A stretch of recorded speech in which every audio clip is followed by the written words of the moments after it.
This is an interview with Tammy Ray, who is Elgin Community College's Instructional Technology and Distance Learning Coordinator. She's also a unit adjunct faculty member in Digital Technologies and presents workshops in the Center for Excellence in Teaching and Learning. Tammy has been employed by the college since 2001. But as important as her contributions to the college in these ways, she's important to the college's history in that she was also a student here who returned as an employee. This interview is being conducted on December 3rd, 2018 at Elgin Community College. The interviewer is Polly Nash and the videographer is Jack Weiss. Welcome, Tammy. Thank you. We're so glad that you have agreed to talk with us about your dual roles with the college, first as a student and then as an employee. Can we start out with just a little bit about your own personal history, where you were born, when you were born, and what happened before you came to us as a student? Sure. First of all, thank you for asking me. I'm honored to do this interview. My parents both came from Michigan, Detroit area, and moved here, and I was born in Michigan. I think I was just over a year old or just before a year old when my parents moved here. So I grew up in Streamwood, Illinois. What brought your family here?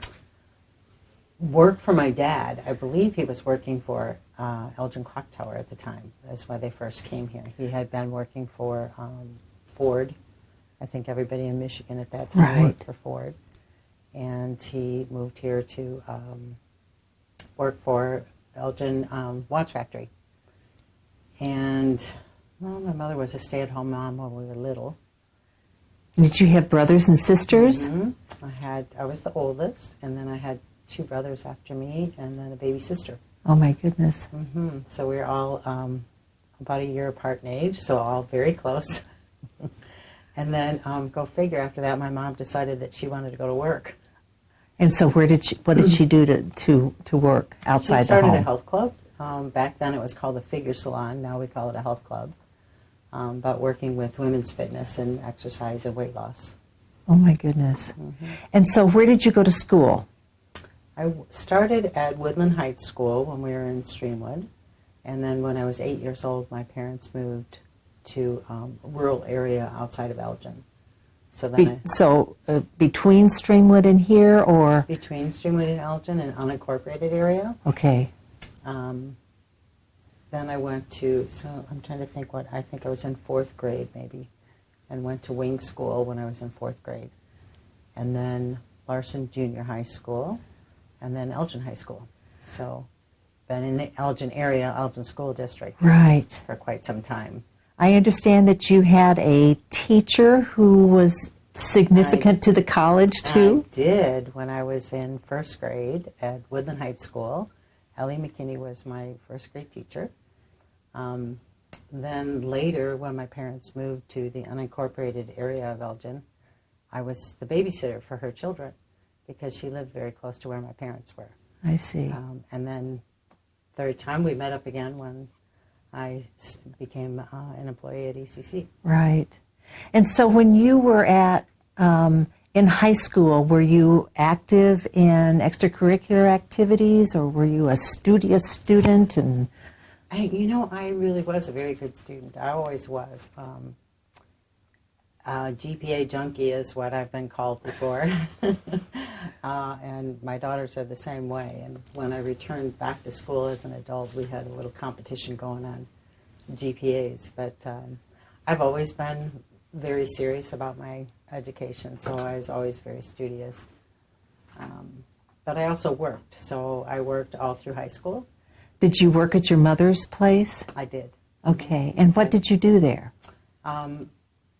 Trainer, manager. I managed she had 3 clubs, one in Elgin, one in Schaumburg, and one in Wheaton.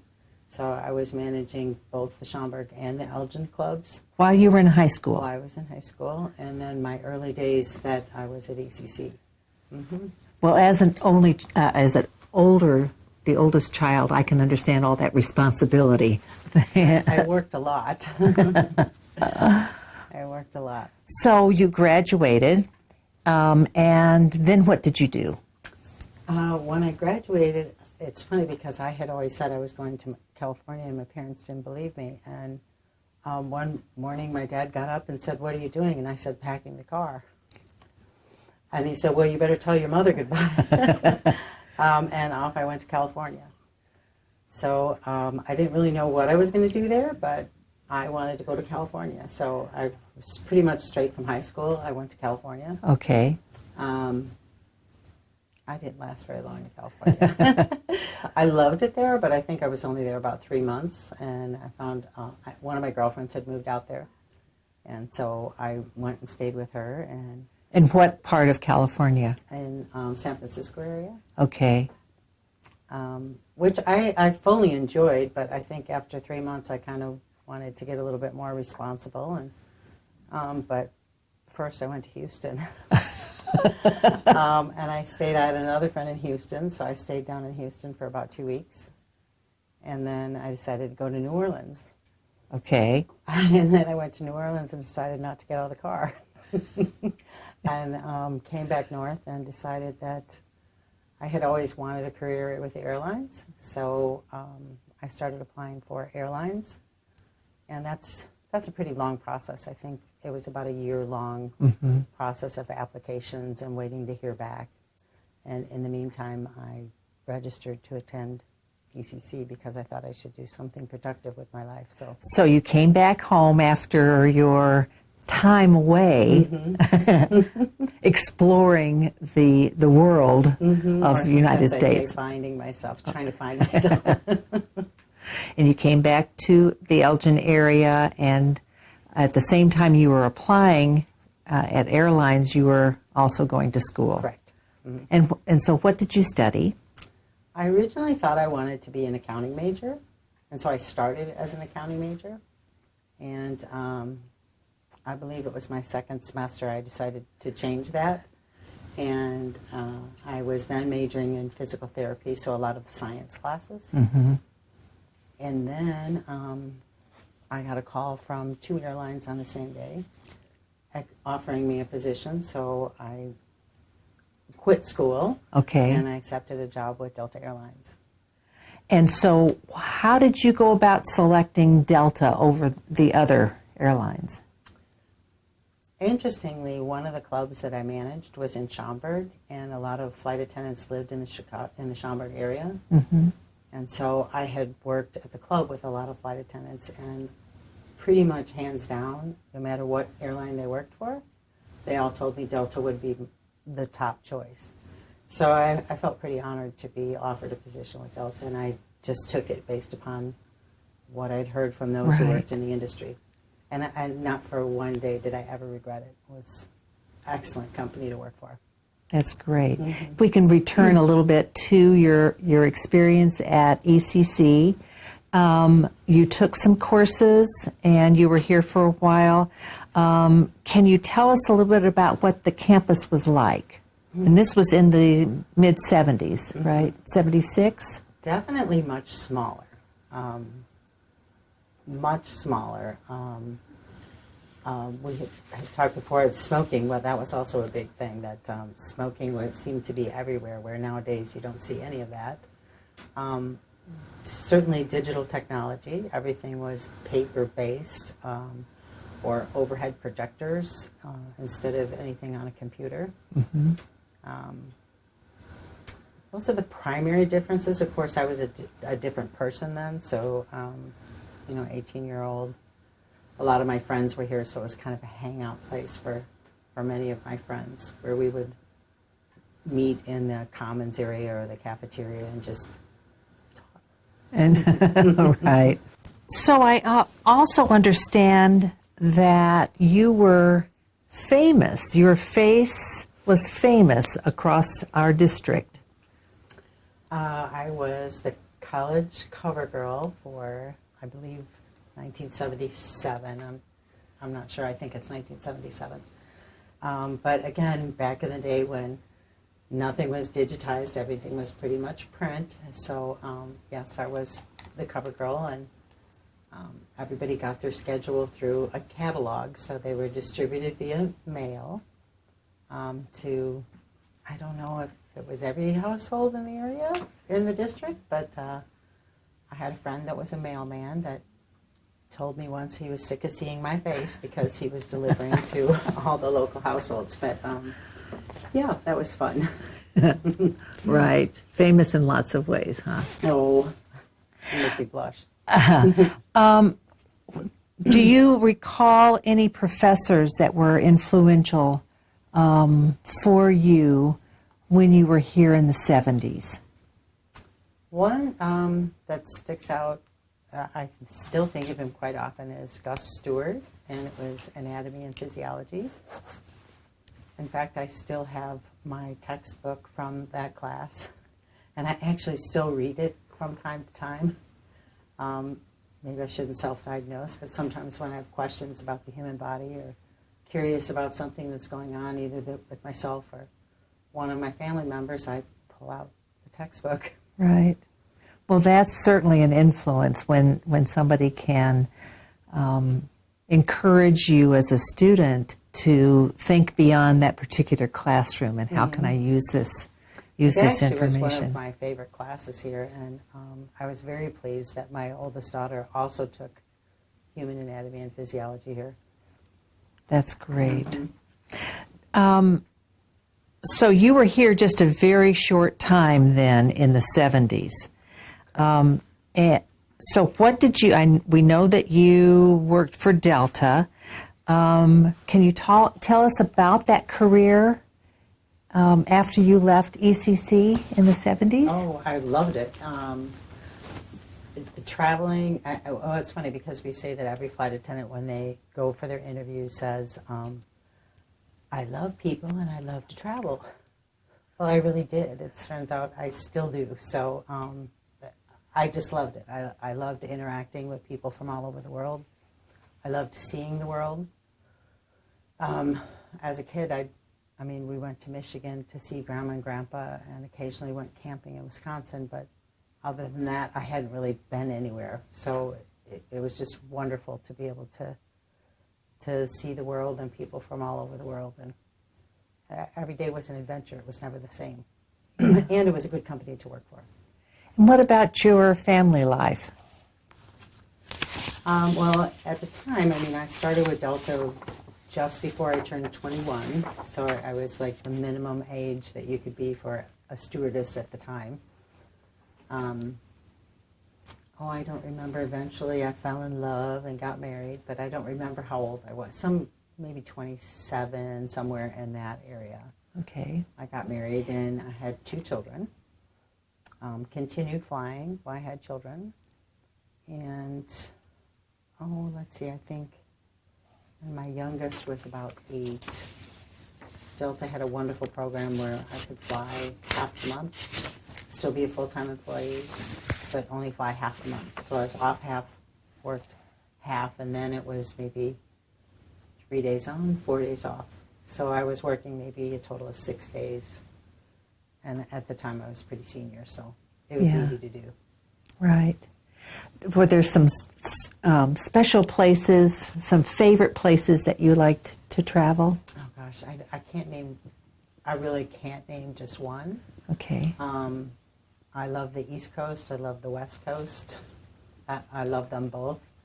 I recall that when I first started going to New York, I was petrified of New York, and I think the same thing I now love about New York is what petrified me about New York. It's so international, and there's so much going on in New York that it was almost intimidating and a little frightening for me when I first couple times that I went. Mm-hmm. But now that's what I absolutely love about New York is it's so international and there's so much going on that right. I love to fly to New York. So that was something I did quite regularly, is New York trips. And this was your home base? Mm-hmm. I was always based in Chicago. Okay. Whether I wanted to be or not. It was not Delta is an Atlanta-based airline. A lot of Southern people who are petrified of Chicago. So Fortunately, I wanted to come to Chicago, Yes. so there wasn't much competition on getting here. I see. That's good. That's good. So you did that for how long? Nearly 30 years. Okay. There came a point in time when you looked at ECC again. Can you talk to us about that? I did. My youngest daughter, I believe, was 8.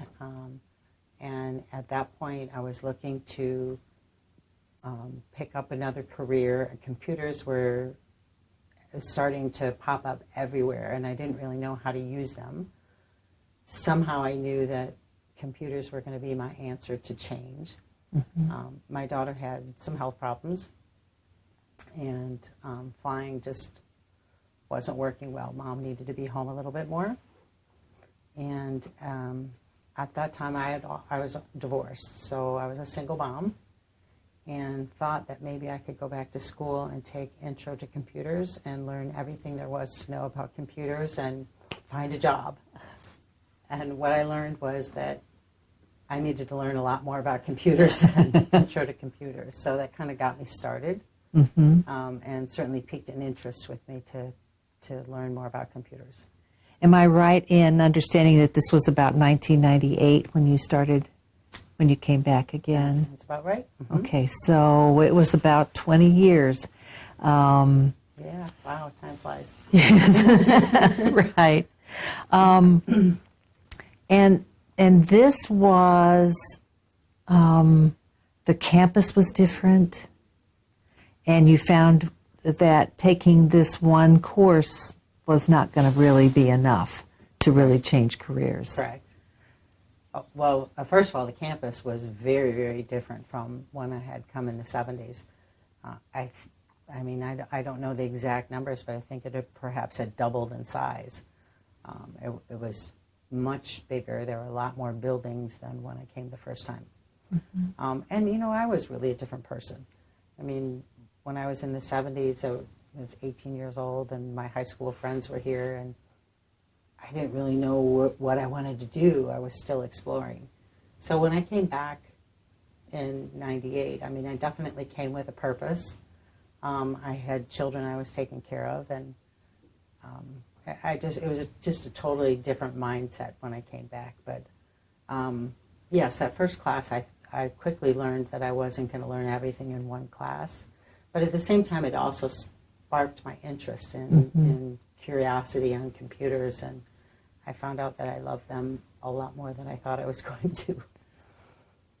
And as a returning adult, as a single mom, sometimes there are financial issues that impact you.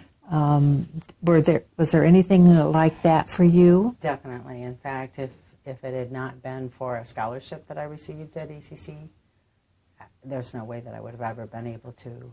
Certainly not in the time frame that I completed my degree would I have been able to do it.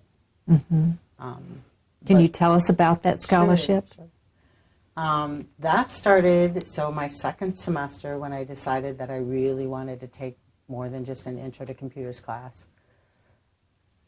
I think I had 8 classes that I wanted to take. I wasn't sure how I was going to do 8 classes and still be a mom and work, but there were 8 classes that I wanted to take. And one of them, there was a prereq in math. And it had been so long since I had attended ECC that the codes weren't in the system for that prereq math class. So I had to come in and see a counselor, which I was not very happy about because it was open registration and the counselor's office was very full and I didn't have an appointment. So I came and patiently waited. There was no place to sit, so I started looking at the walls, and lo and behold, there was a poster for a scholarship opportunity, and the submission deadline was the following day.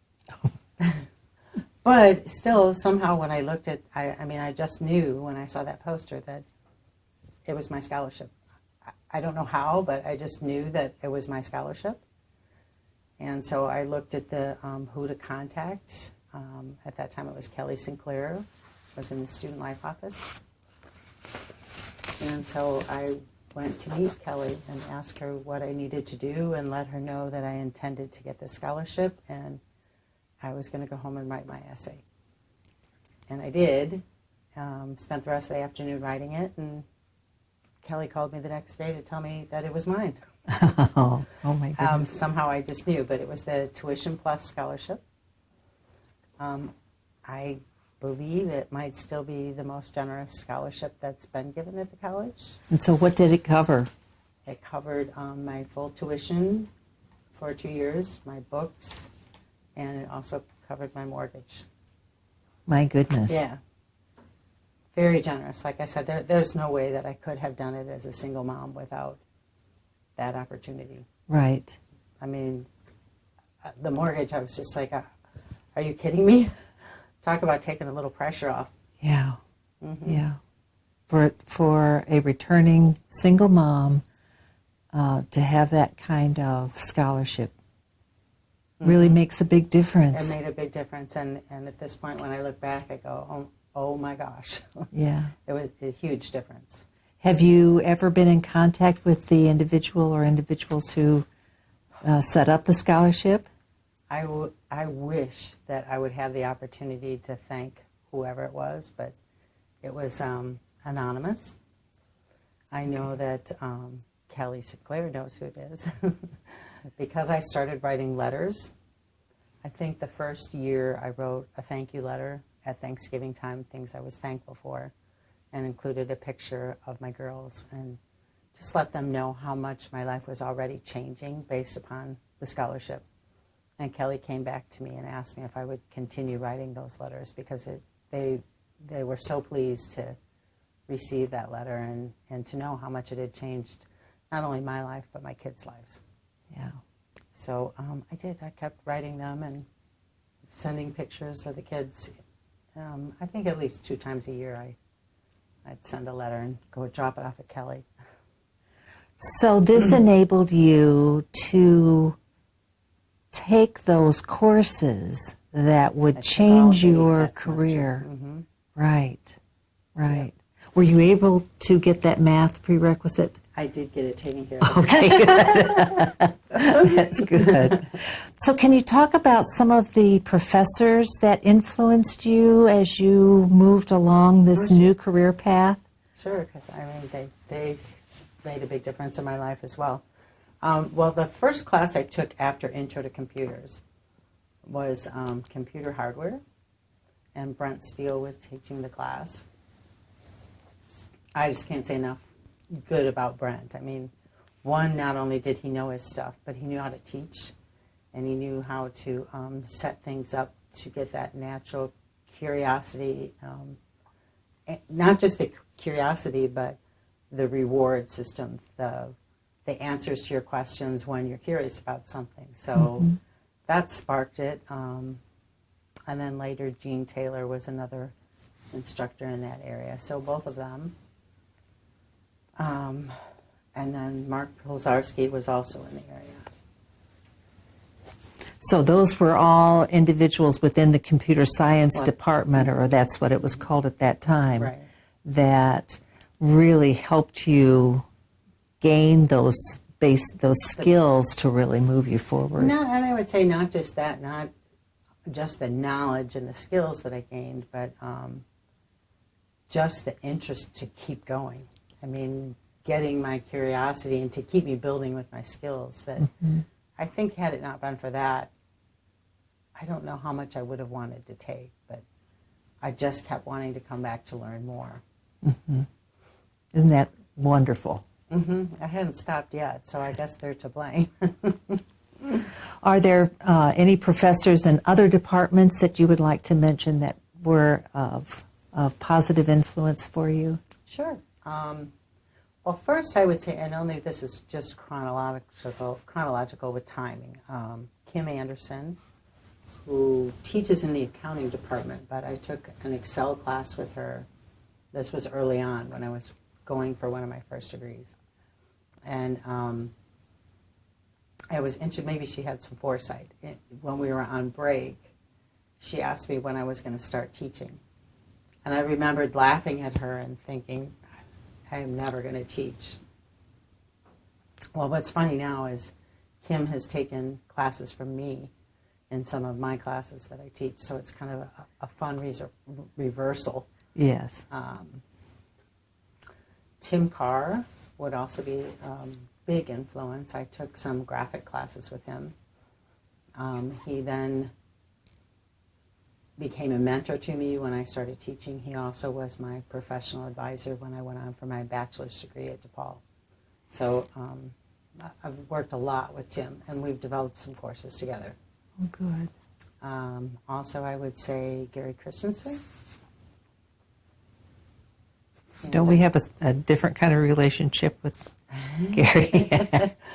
Well, my first experience with Gary was in a report writing class. So he taught me he was an incredible instructor, but I was asked to give a speech for the foundation board.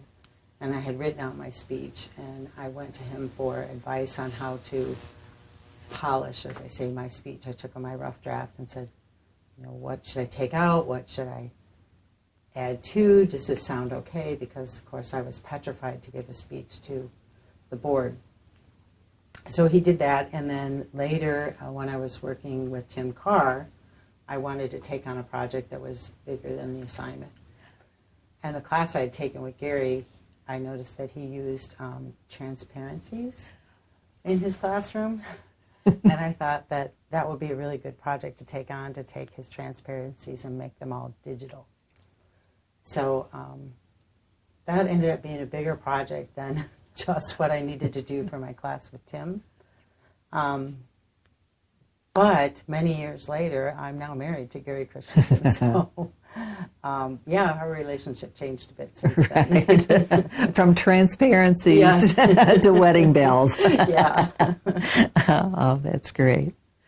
Outside of the classroom, we know that you had a special relationship with Kelly Sinclair. Are there any others that you would like to mention who were influential for you as a student? As a student, I think I covered all of them as a student. I think more of them came in once I started teaching here, and how those relationships changed, and certainly other people then became mentors to me. But I think I covered them all as a student, at least as I can recall. Sure. What about those, as a student, the memories that you have, either in or out of class, that kind of stick with you as when you think about being a student your second time? Oh gosh, the first thing I remember is being petrified. I was just petrified to come back as a returning adult, because I thought that I would be this old lady with a bunch of kids, and that they would make fun of me. And funny, as an adult, you would think that you would be made fun of, but I just didn't think that I would fit in, and I thought, maybe is it silly for me to go back to school this old? And what happened when you were in classes? It was the exact opposite. Nobody made fun of me. In fact, the younger, more traditional age students really looked up to me as a role model. And what I found out is that they were scared. Yeah. And they were looking for somebody to give them direction and to support them. That was one aspect. Another aspect was one of the first classes I took with Brent Steele. I was with, I think I may have been the only female in the class. So it was, I think, mostly male-based class, and most of the men, and they were older men, or I should say older in that they were not traditional age students. They were looking for a certification in the computer science area. And so most of them had a lot more knowledge than just the prereqs that were required for the course. So I quickly learned, I believe within the first 15 minutes of class, that I was in what I thought to be way over my head, because there was so much prior knowledge in the classroom. And I think I just made a decision that I was either going to turn around and run and go home and say I couldn't do it, or I could just admit that I just didn't have the knowledge, which is what I did, because I really did want to be there. So once I said that I had no idea what they were talking about. I learned that everybody in that room wanted to help me. So I felt like I had more teachers than just Brent, which I think added to the overall knowledge I got from the course. So I was glad that I opened my mouth. That's great. Tell us about the degrees or certificates that you earned while you were here. Well, I'd like to. I guess it wasn't an addiction, but I. In addition to your just GPA addiction. I was so consumed with the knowledge, and so. I mean, I was happy. I loved learning, and I was actually applying what I was learning to, because at that time computers were just popping up everywhere, and everything was done via computer. So even with my flying, because I was still flying at the time, things were turning into everything was going to be done on computers. Report writing was going to be done on computers. All of our qualifications with flying were going to be put into a computer. So I found that I was applying it there, and then my kids in school were starting to use computers. So I was applying it at home. So everywhere I went, it seemed that the knowledge I was gaining, I was able to use. So it was helpful there. And you earned a number of degrees or certificates? Yes. So I went beyond just wanting to know how the computer worked. My first certification was data communications and networking. And then I decided, as long as I was going that far, I may as well go for an associate degree. I still wasn't sure how far I was going to go with this, but then I went with the associate science degree. Well, then I thought, why don't I get the associate arts too? Because I started seeing, I had done some graphic design work on the side. And so I was seeing where digitizing things with computers, I could also apply that graphic design knowledge. So I started taking some courses in the graphic design department. So that's where the associate arts started coming in. And then I also decided, well, they started offering classes in web design and web technology, so I'll do that too. So I also obtained those certifications in the graphic design department as well. So I was doing both sides, so left brain, right brain, both together. Right. And at the same time, also, it was opening all kinds of doors for me. And about that time, that next door was opening. Can you talk about that? Well, here, one of my instructors, Mark Pelzarski, which I should mention, Mark, I had so much respect for Mark and his accomplishments that he's one person in this world. I'm not afraid of too many people, but I was so afraid of Mark that my knees would knock, and I would find that I couldn't speak when I was trying to talk to him. But Mark also became an advocate for me, became a huge mentor for me when I started teaching. We quickly became friends after I graduated, but Mark recommended me for a position in IT, specifically web. So I started working here at ECC on the web design web page, which at that time was pretty much standard text and not much as far as images at all. So I was applying both the graphic design piece as well as the technical piece with computers and HTML, and starting to work with the marketing department here. Okay. And put pictures to our web pages and kind of correlate with what they were doing in print. So that was my first position, and pretty much about the same time Mark recommended me for a teaching position as well, which is a part-time teaching position in the computer science department. Got it. So all of these things that you have been pursuing as a student, because of your curiosity and your energy and your enthusiasm, were all coming together then for that next step in your career. Right. And then I also, I mean, really to teach, I knew that I needed a master's degree. So I was going to go on beyond ECC. And Tim Carr was a mentor for me there in helping me decide where to go for that bachelor's. And also, I'm trying to think of our vice president's name, Gina. She also helped me, but I ended up with DePaul, which was a really good choice, and Tim was Dr. Glickman, is that who Yes, you're Gina thinking of? Glickman, thank you. Okay. And she helped me with the accreditation piece because there's some of the schools that I looked at, I was looking further into the accreditation and what was a good choice for me to go to. And, Right. so it was DePaul, and then Tim Carr was my professional mentor when I went to school at DePaul. And then I went on to get my master's from University of Illinois, Champaign. Champaign. Mm-hmm. And you did all of this while you were working at ECC. Correct. And you were not just working in one position. You were working in the IT department, and you were teaching on an adjunct basis. In the computer science department. Right, right. And so once again, you were juggling many And things. still a mom. And still a mom. That's right.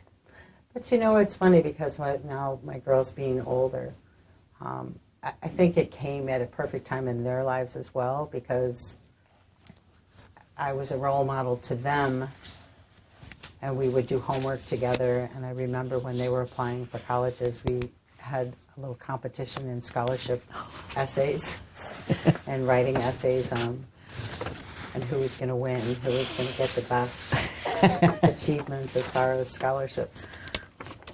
And I won, by the way.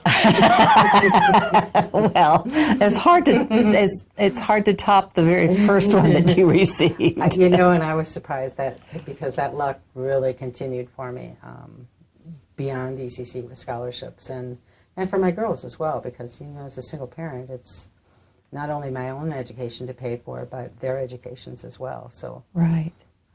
it was looking back, it was a fun experience. So, you know, and we worked together on writing those essays, and you know, it was a little friendly competition. Tell me how your interest in distance learning, online education, how that came about and how that has evolved. It's interesting, and I think it still goes back to the computer, because the computers were just starting to become everywhere, and pretty much the whole world was moving to computers. And so it started with just how do they work, which is the data communications and networking aspect. And then how do I start applying it? And then I started teaching some classes here in the computer science department. And part of my professional development, I went to Springfield and was going to some workshops on online education and how to use technology in education. And I guess it's similar to when I started taking courses to begin with. It was that natural curiosity and how does this work and how could I apply this? And so after that workshop, I decided to take some courses from University of Illinois Springfield, or Illinois Online Network, and I earned a Master Online Teaching certification. So then at the same time, I think it's kind of backwards because those were master level courses, but I was just working on my bachelor's degree at that time. So you were jumping ahead. I jumped way ahead. But I mean, it still all worked good, because then my master's I did in online teaching. So it was a master's in education focusing on e-learning. So I could take that knowledge that I had gained from the master online teaching program and apply it to my coursework as my master's degree as well. Plus, I took both my bachelor's and my master's degree I earned online,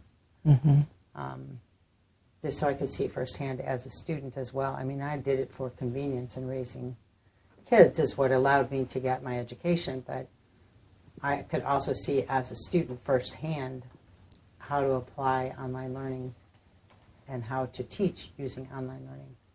What do you think people don't understand about online learning? Either teaching or teaching online learning as well as being a student? Well, I think students tend to think it's going to be easier. I think students tend to think that they'll take an online class, that it'll be less work.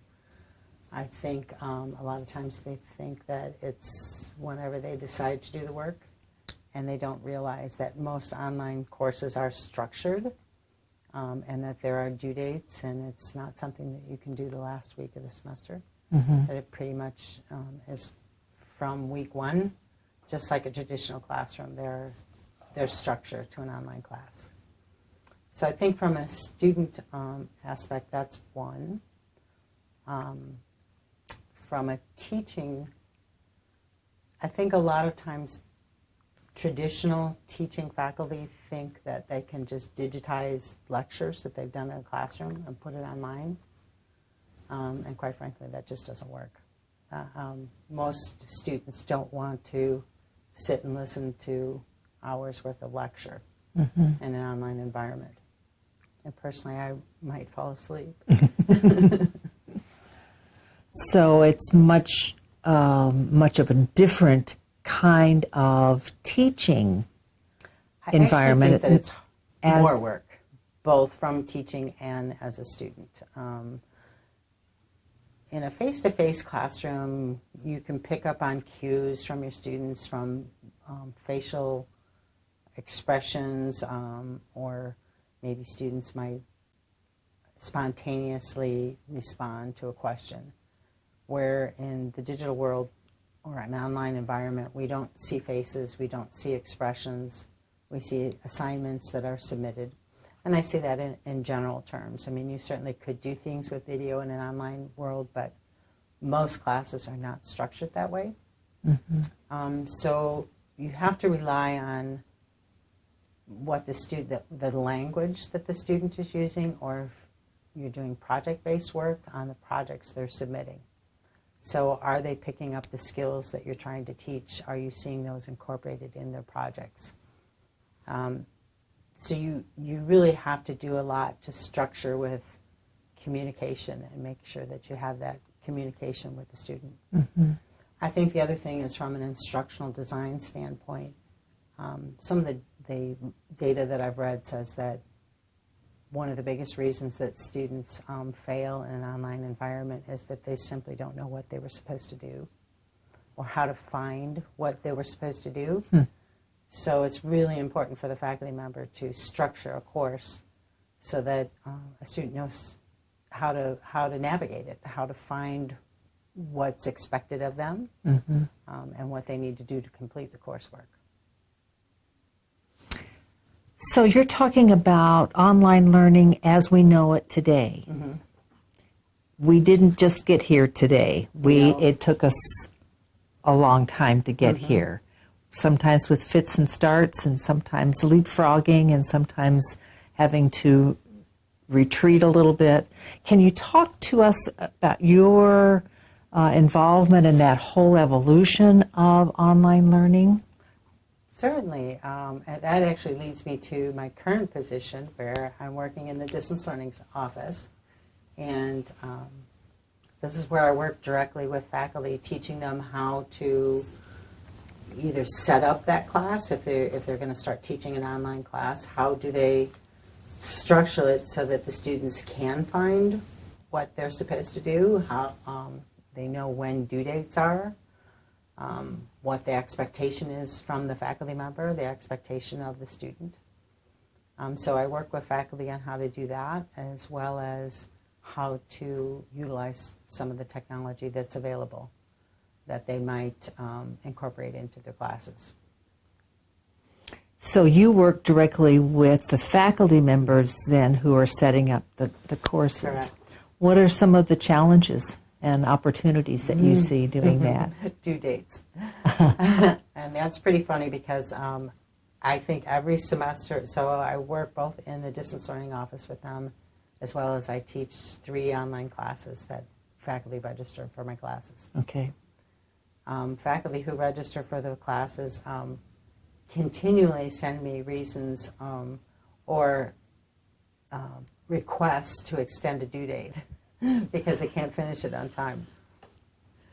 Which I always laugh. It's followed by, now I know how I sound like a student, or now I sound like my students. To which I usually reply, one of the objectives of the course is to gain student perspective. Right. So, so that's a wonderful opportunity for your faculty members to gain that perspective. Mm-hmm. Exactly. Or even how to navigate a course, what they felt was intuitive. So if the course is online, and I felt it was best to do it that way, because why are we going to sit in a classroom to teach you how to teach online? Let's do it online. Mm-hmm. So that from a student perspective, they can learn how to navigate a course, what's intuitive, where do they think they should find information, how does a discussion board work? Because every participant in an online class has a role in the discussion, because it's not a meaty discussion unless more than just the teachers talking. Mm-hmm. So they can gain that perspective as well. And it's interesting because when I teach those courses, faculty usually are very, very active in the discussion boards. And they quickly learn that they're looking for interaction from fellow faculty. So they see the importance of a discussion board in an online class. And so they're seeing it from a student's perspective, and then you're teaching them also what to do to stimulate those discussions, or what to do to set up those parameters and those deadlines and expectations. So you're doing that too. Correct. And I mean, so for example, a discussion board question is not going to have one answer. And it usually doesn't have 1 or 2 correct answers, but generates conversation to look further into the topic. Mm-hmm. So that's where we are now, Tammy. Mm-hmm. We didn't start here. Mm-mm. So can you recall maybe where we were, and how did we get to this wonderful place where new teachers who are interested in teaching an online course get some excellent instruction online? How did we get so smart?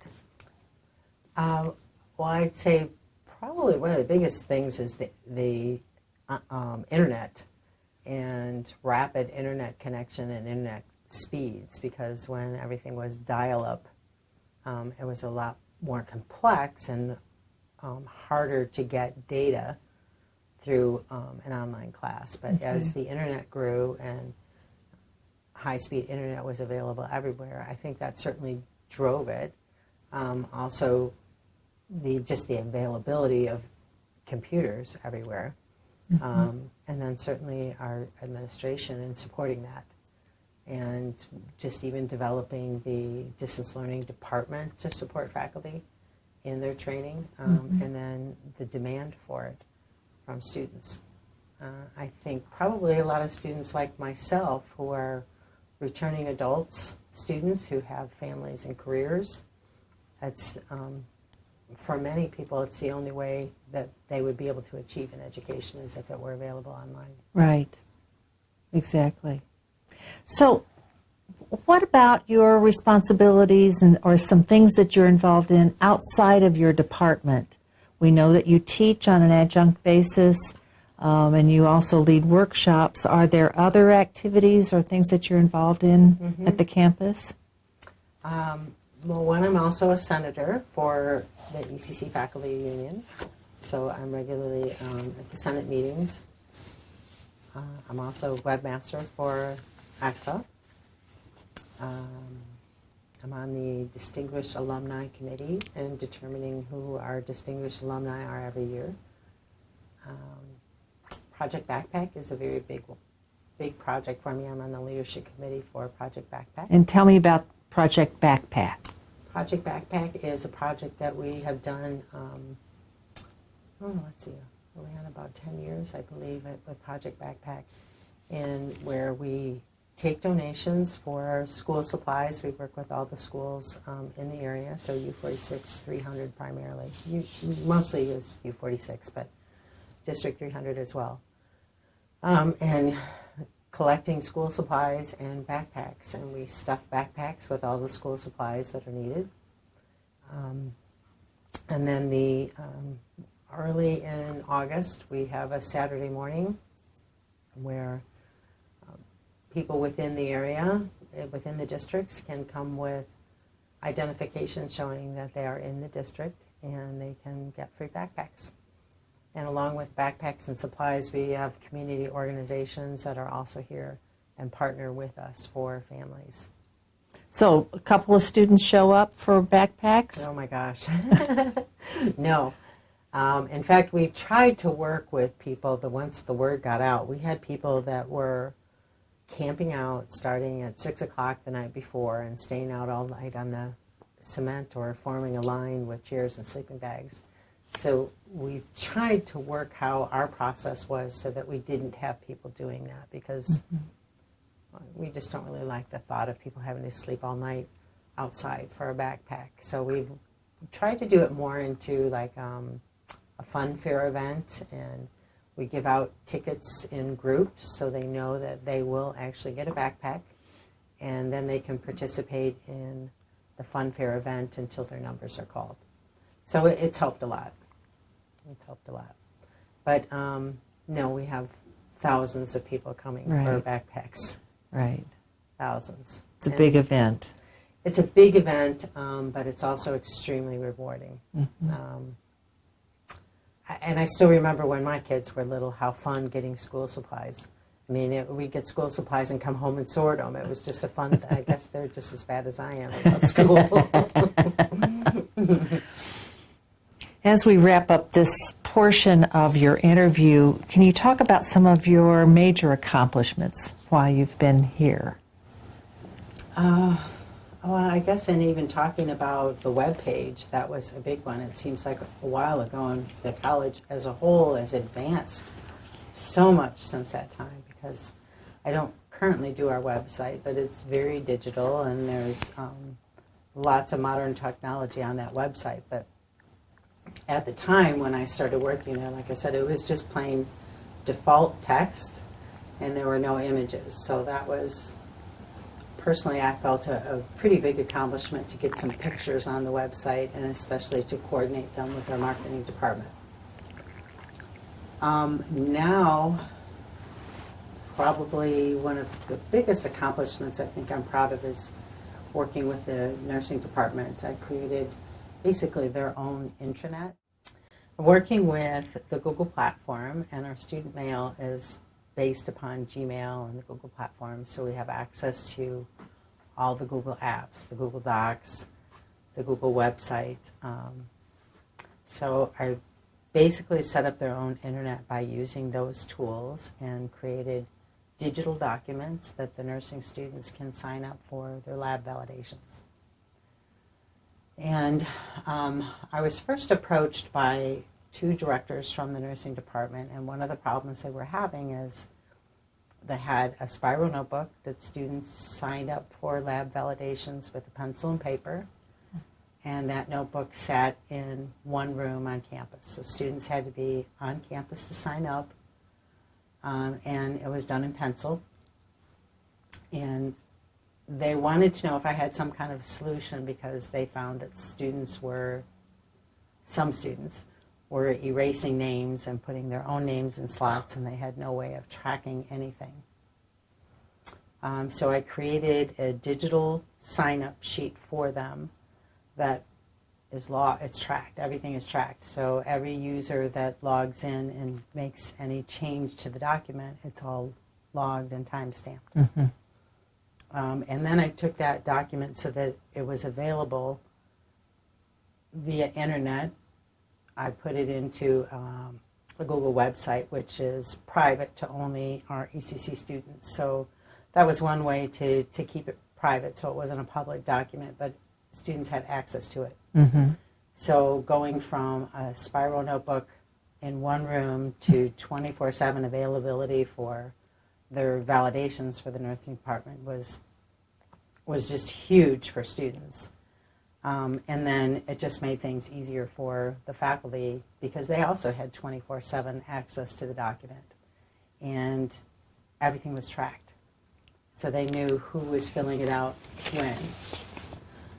And then things just kept developing from that because as long as we had this platform, well, do you think you could add this? Do you think you could add that? So we have added multiple things to that website. And I remember the first semester I did it, coincidentally, I was going for a pedicure the day before they had graduation, and one of our ECC students from the nursing program was in the chair next to me. And we started talking, and I didn't tell her really anything that I had done with that website, but mentioned that I also worked at ECC, and congratulations, I know a lot of the nurses over there. And I heard that they just got a new website. Can you tell me a little bit about that? Because I really wanted to get first-hand user experience without her feeling that she had to compliment me or. Right. But she did, and she talked about how wonderful it was, and then she said, now if they could just get rid of that 80s video that we have to watch.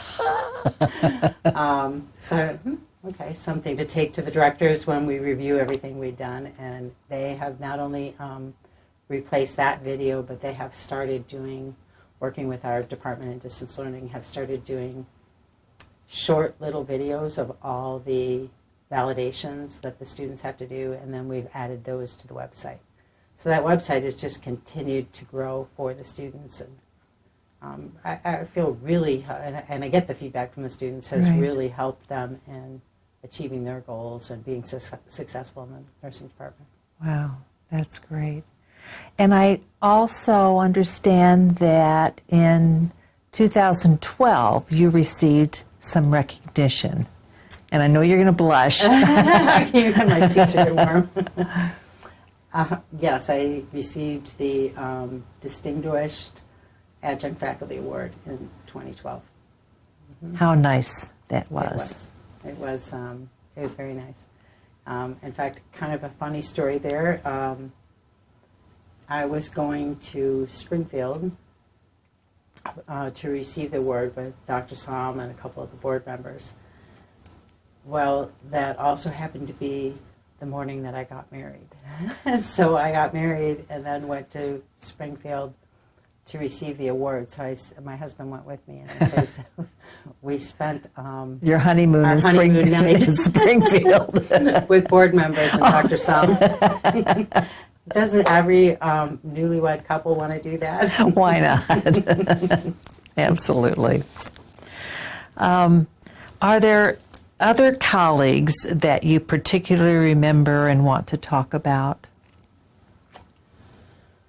Oh, gosh, one that immediately stands out to me is Amy Beth Maurer. And I think probably just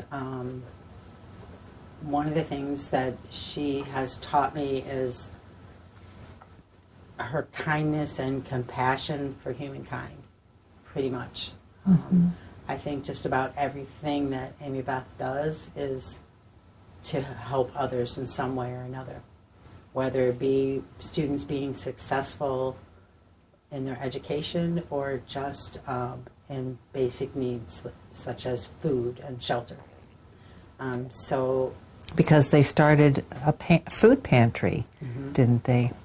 Although I had already formed that opinion of Amy Beth before the food pantry, but that's one perfect example for some of the things that Amy Beth does. And I think that just so many ideas that I've gotten from her that I've written down and went, oh, gosh, that's a wonderful idea. I think I'm going to borrow it. And I've written down some of Amy Beth's ideas. But certainly she'd be the first one that comes to my mind. But then I also have to speak of my current coworkers because I often am, I'm not a big crier, but sometimes I cry just, I'm so thankful for the workers that I currently have. So that would be Christian Saline and Terrence Stanton, and we're under Tim Moore as the associate dean. It's probably when you talk about team, the kind of together everyone achieves more. Yes. It really is one of the best teams that I have ever worked with, and we all complement each other. And whenever things are getting heavy on one side, the other one's picking it up. So it's, as I said, one of the best teams I've ever worked with. So I certainly have to acknowledge those guys. That's great. Mm-hmm. So as we wrap up, you have been with us in 3 significant times. One right after high school, before you started your career and your wonderful family with your children, and then again when you needed to have some time and some skills built for a new career, and then this new career that happened to be, luckily for us, here. Do you have some reflections for us on your experiences with the college? Well, certainly there was opportunity at every single one of those stages, from a different aspect, but opportunity. So I'd say that there are lots of opportunities for anybody that was coming to ECC, and certainly an environment that wants to make it happen for students who come here. Working with our foundation's office now, just even on scholarship, earning scholarship money or raising money for scholarships and the opportunities that are available to our students. And that would be whether they are returning adults, which we try to do things to make education available to returning adults, and recognizing the schedules that they're keeping and their other responsibilities and obligations. We also do a lot of work here for the traditional age student and how to keep them successful in college and keep them on track and discover areas that they might want to pursue in education. Certainly as an employee here, I have lots of professional development opportunities. I have great coworkers. I'm doing what I love. So I think for every single one of those aspects, there's opportunity here at the college. We are so happy to have had this time with you. So thankful that you have been a part of our college for some significant parts of your life. And thank you for sharing that with us today. Thank you. I'm happy to have done it.